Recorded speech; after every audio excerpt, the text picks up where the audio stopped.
नमस्कार, मैं रिया तोमर आपका स्वागत करती हूँ एबीपी न्यूज में। चलिए शुरू करते हैं खबरों का सिलसिला। किच्छा में आज कांग्रेस के वरिष्ठ नेता राहुल गांधी पहुंचे, जहां उन्होंने लोगों को संबोधित किया और कांग्रेस के पक्ष में मतदान करने की अपील की। राहुल गांधी ने लोगों को आश्वासन देते हुए कहा कि कांग्रेस की सरकार किसानों के साथ कंधे से कंधा मिलाकर खड़ी है। उन्होंने भाजपा सरकार पर आरोप लगाते हुए कहा कि भाजपा सरकार किसान विरोधी है। भाजपा सरकार ने सिर्फ किसानों को प्रताड़ित करने का काम किया है।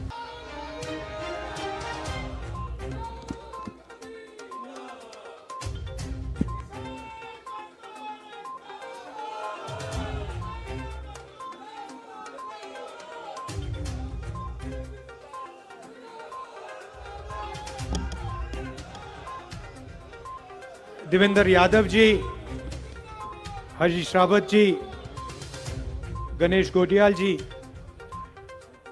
प्रीतम सिंह जी, हमारे भैया ये थोड़ा कैमरा हटा दीजिए, थोड़ा हटा दीजिए। हमारे कैंडिडेट्स यशपाल आर्या जी, महेंद्र पाल सिंह जी,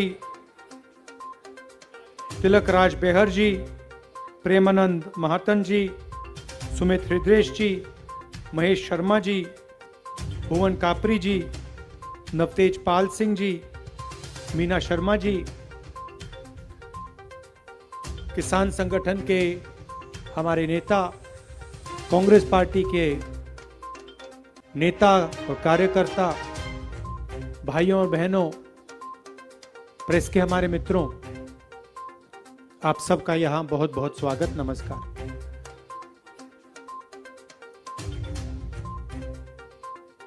सबसे पहले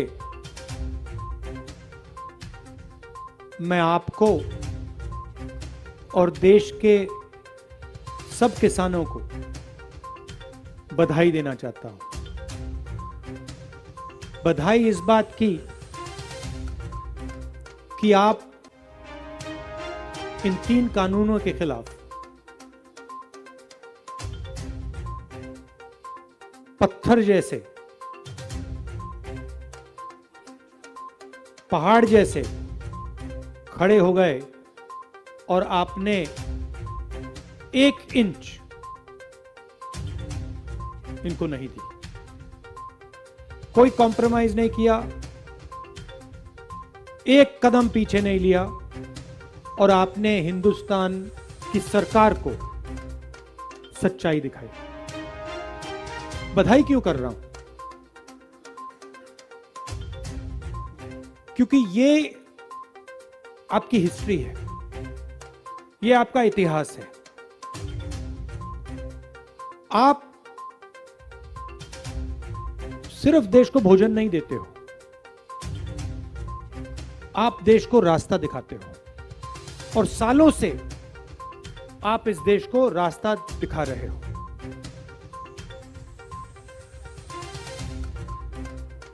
अंग्रेजों से लड़ाई बड़े बड़े उद्योगपतियों ने नहीं लड़ी थी। अंग्रेजों से लड़ाई हिंदुस्तान के किसानों ने और मजदूरों ने लड़ी थी। उसके बाद हरी क्रांति, कांग्रेस पार्टी, लोग कहते हैं कांग्रेस पार्टी ने हरी क्रांति दी। नहीं, कांग्रेस पार्टी ने किसानों के साथ पार्टनरशिप बना के देश को हरी क्रांति दी थी। पसीना, खून पसीना हिंदुस्तान के किसान ने दिया था। और मैं आजादी की बात की, हरी क्रांति की बात की, बहुत और ऐसे उदाहरण दे सकता हूं। इसको आप भी जानते, पूरा देश जानता है। आपने देश की सरकार को बताया कि हिंदुस्तान की सच्चाई से हम नहीं हटने वाले हैं। आप हमें ना खरीद सकते हो, ना डरा सकते हो, ना दबा सकते हो, हम नहीं हटेंगे। और मैं आपको बताऊं, इस सरकार को यह समझाना बहुत जरूरी था और है। पार्लियामेंट में अपने भाषण में मैंने कहा कि दो हिंदुस्तान बन रहे हैं। एक अमीरों का हिंदुस्तान, प्राइवेट हवाई जहाज, 5 स्टार 7 स्टार होटल, मर्सिडीज गाड़ी, अमीर लोगों का हिंदुस्तान। उसमें ना कानून से कुछ लेना देना, आप कुछ भी करना चाहते हो कर दो, कुछ भी खरीदना चाहते हो, कहीं भी आप कानून तोड़ना चाहते हो, किसी की जमीन हड़पना चाहते हो कर सकते हो। चुने हुए लोगों का हिंदुस्तान। इसमें बहुत लोग नहीं है, 100-200 लोग हैं। पार्लियामेंट में मैंने एक आंकड़ा रखा और आपको भी आज बताता हूं। भाई और बहनों, हिंदुस्तान में 100 लोगों के पास 100 लोगों के पास हिंदुस्तान के 40% लोगों से ज्यादा धन है। हिंदुस्तान का 40%, हिंदुस्तान के 40% लोगों के पास जितना धन है, उतना धन 100 लोगों के पास है। ऐसी डिस्पैरिटी, ऐसी इनकम डिस्पैरिटी शायद किसी और देश में नहीं है, सिर्फ हिंदुस्तान में। दूसरा हिंदुस्तान गरीबों का, किसानों का, मजदूरों का। उसमें आपको रोजगार नहीं मिलेगा, आपकी जमीन छीनी जाएगी, पेट्रोल डीजल के दाम बढ़ते जाएंगे, महंगाई बढ़ती जाएगी। दो हिंदुस्तान हम नहीं चाहते हैं, हम एक हिंदुस्तान चाहते हैं। और न्याय हिंदुस्तान में होना चाहिए। हम किसान बिलों के खिलाफ क्यों खड़े हुए? क्योंकि ये अन्याय था। ये हिंदुस्तान के किसानों के खिलाफ, मजदूरों के खिलाफ अन्याय था, इसीलिए कांग्रेस पार्टी आपके साथ खड़ी हुई। आज आपके एक नेता ने कहा, मनमोहन सिंह का जो समय था, उन्होंने उसको गोल्डन पीरियड कहा। वो गोल्डन पीरियड क्यों था? वो गोल्डन पीरियड इसलिए था क्योंकि उस समय किसानों के बीच और सरकार के बीच पार्टनरशिप थी।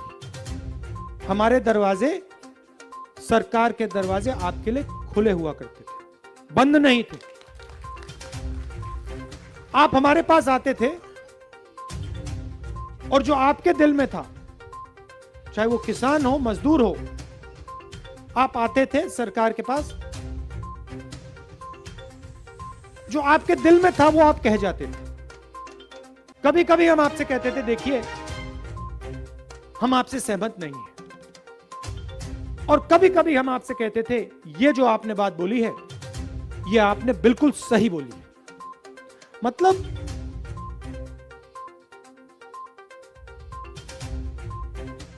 उस समय के हिंदुस्तान में प्रधानमंत्री था, आज के हिंदुस्तान में राजा है। प्रधानमंत्री सुनता है, प्रधानमंत्री के दरवाजे किसानों के लिए, मजदूरों के लिए, छोटे व्यापारियों के लिए खुले होते हैं, बातचीत करता है और अपने लोगों से यह भी कह सकता है, नहीं मैं मानता नहीं तुम्हारी बात, गलत बोल रहे हो। मगर जब लोग सही बात कहते हैं तो फिर प्रधानमंत्री कहता है सही बात बोल रहे हो। और अगर प्रधानमंत्री सबके लिए नहीं काम करता है तो वो प्रधानमंत्री नहीं हो सकता। आज नरेंद्र मोदी जी प्रधानमंत्री नहीं हैं। हिंदुस्तान के किसान एक साल ठंड में, कोविड में सड़क पे खड़े थे, हां या ना? खड़े थे ना? प्रधानमंत्री ने उनसे बात करने की कोशिश तक की। प्रधानमंत्री ने उनसे यह पूछा कि भैया आओ, मेरे ऑफिस में आओ, मुझे बताओ क्या बात है। मुझे समझाओ ये कानून आपको अच्छे क्यों नहीं लगते ना। प्रधानमंत्री ने कहा ये किसान हैं, ये मजदूर हैं, मैं राजा हूं, राजा किसान और मजदूर से बात नहीं करता है। सच्चाई है हिंदुस्तान की। राजा ना सुनेगा ना बात करेगा, राजा सिर्फ निर्णय लेगा। और नरेंद्र मोदी सोचते हैं कि अगर राजा निर्णय लेता है तो जनता को चुप रहना चाहिए, और अगर जनता चुप नहीं रहती है तो फिर सीबीआई, ईडी, पुलिस, पेगासस सब चालू हो जाता है।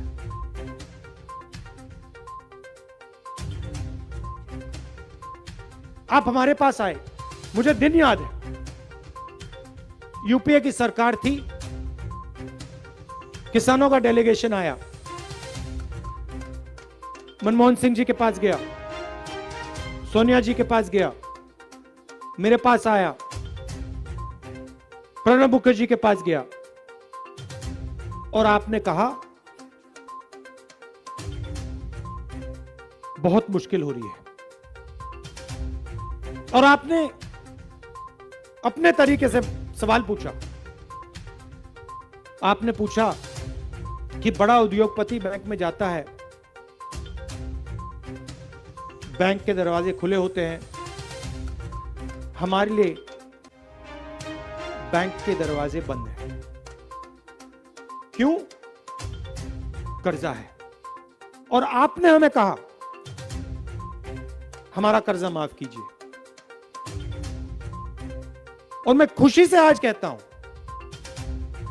10 दिन लगे थे, 10 दिन के बाद जो आपने हमें कहा, मांगा नहीं, जो आपने हमें कहा वो हमने करके दिखा दिया। 70,000 करोड़ रुपए किसानों का कर्जा माफ किया। क्यों किया? हमने आपको कोई फ्री गिफ्ट नहीं दिया, कोई आपको मतलब तोहफा नहीं दिया। हम समझे कि आप मुश्किल रास्ते में से निकल रहे हो, और इसीलिए हमने आपकी मदद की। क्यों मदद की? क्योंकि आप देश की मदद करते हो, 24 घंटा आप देश की मदद करते हो। और हम जानते हैं कि आपके बिना यह देश नहीं चल सकता है, आपके बिना यह देश भूखा रह जाएगा, आपके बिना ये फैक्ट्रियां नहीं चल सकती हैं। जैसे हमारे पीसीसी प्रेसिडेंट ने कहा, आप देश की नींव हो, फाउंडेशन हो, और जिस देश की फाउंडेशन, जिस देश की नींव कमजोर हो जाती है वो देश बचता नहीं है। तो इसीलिए मैं आपको कहना चाहता हूं, मैनिफेस्टो में हम चीजें लिखेंगे, मगर आप नियत समझिए, इंटेंशन समझिए। हमारा इंटेंशन आपके साथ पार्टनरशिप बनाने का है। हम आपके साथ बातचीत करना चाहते हैं। हमारे जो दरवाजे हैं वो आपके लिए खुले रहें। कभी कभी आप हमारे पास आओगे, हम कहेंगे देखिए जो आप कह रहे हो ये मुश्किल है, और कभी कभी आप हमारे पास आओगे और हम कहेंगे भैया जो आप कह रहे हो बिल्कुल सही है, ये हम कर सकते हैं और ये हम करके दिखा देंगे। मगर मैं आपको एक गारंटी मैं आपको दे सकता हूं, मैं आपको एक गारंटी दे सकता हूं, चाहे कुछ भी हो जाए, चाहे कुछ भी हो जाए, जो नरेंद्र मोदी जी ने आपके साथ किया, आपको 1 साल अकेला सड़क पे ठंड में कोविड के समय खड़ा कर दिया। कांग्रेस पार्टी मर जाएगी, खत्म हो जाएगी, मगर ये कभी नहीं करेगी। किच्छा में कांग्रेस के राष्ट्रीय नेता राहुल गांधी के दौरे को लेकर एबीपीएल न्यूज कार्यक्रम स्थल के बाहर खड़े किसानों के बीच पहुंचा और उनसे राहुल गांधी के दौरे को लेकर खास बातचीत की। आइए देखते हैं क्या बोले लोग। कांग्रेस के शीर्ष नेतृत्व कांग्रेस के राष्ट्रीय महासचिव राहुल गांधी का आज उत्तराखंड दौरा है। वो राहुल गांधी अभी जो है किच्छा में से लोगों को जो है संबोधित कर रहे हैं। मेरे पीछे ठीक देख सकते हैं यहाँ भारी संख्या में सैकड़ों की संख्या में जो है यहाँ किसानों की बात करें या कांग्रेस के कार्यकर्ताओं की बात करें या पदाधिकारियों की बात करें तो तमाम उनको सुनने के लिए जो है यहाँ लोग जो है एकत्रित हुए। हमारे बीच में कुछ किसान लोग जो है मौजूद है, इनसे जानेंगे कि आखिर कितना उत्साह है कि प्रदेश के और यहाँ पे जो राष्ट्रीय जो महासचिव जो है राहुल गांधी जनता को जो संबोधित करें। हमारे बीच में यहाँ तमाम लोग आए हुए हैं। भाई साहब, आपसे जानेंगे जिस तरीके से आज जो है यहाँ पे राहुल गांधी के द्वारा जो है लोगों को संबोधित करना जा रहा है, कितना उत्साह देखने को मिला लोगों के बीच में? बहुत ज़्यादा उत्साह है पब्लिक के अंदर। आज हमारे राष्ट्रीय नेता राहुल गांधी जी आए हैं और यहाँ पे उत्तराखंड सरकार बनने जा रही है और लोगों के अंदर बहुत ही ज़्यादा उत्साह है। वो तो कोरोना काल के चक्कर में हम लोगों को प्रवेश नहीं किया जा रहा है। 10,000 पब्लिक बाहर चौराहे में लोग पुलिस वालों ने रोक रखा है। तो जिस तरीके से देखते हैं महंगाई की बात करें, क्योंकि लगभग 5 साल जो है भारतीय जनता पार्टी के जो सरकार है उनको हो चुके हैं, तो क्या लगता है 14 फरवरी को मतदान होना है, ऐसे में जो है किसकी सरकार आप देखना चाहेंगे उत्तराखंड में? हम लोग कांग्रेस की सरकार देखना चाहेंगे। और महंगाई की बात देखिए आप, पेट्रोल का डीजल का दाम कितना ऊपर चला गया है। गैस सिलेंडर देख लीजिए, सरसों का तेल देख लीजिए। हर एक बेरोजगार, एक लेबर वाला से लेके हर एक आदमी बेहाल है। दिहाड़ी मजदूरी हर एक चीज़ महंगी हो गई है। खान पीन सामान हर चीज़ का महंगा हो चुका है और हम लोग बीजेपी सरकार से बहुत दुखी हैं। क्या लगता है अगर कांग्रेस की सरकार अगर उत्तराखंड में आती है, महंगाई में कहीं ना कहीं वो लोग लगाम मद्दा हो जाएगा भाई, बहुत बढ़िया काम होगा कांग्रेस की सरकार आ गई तो। अब देखने वाली बात है क्या आगामी 2022 के विधानसभा चुनाव यानी कि 14 फरवरी को क्या कांग्रेस को जो है यहाँ की जनता अपना आशीर्वाद देती है कि नहीं? राकेश जोशी, एबीपीएल न्यूज के साथ किच्छा।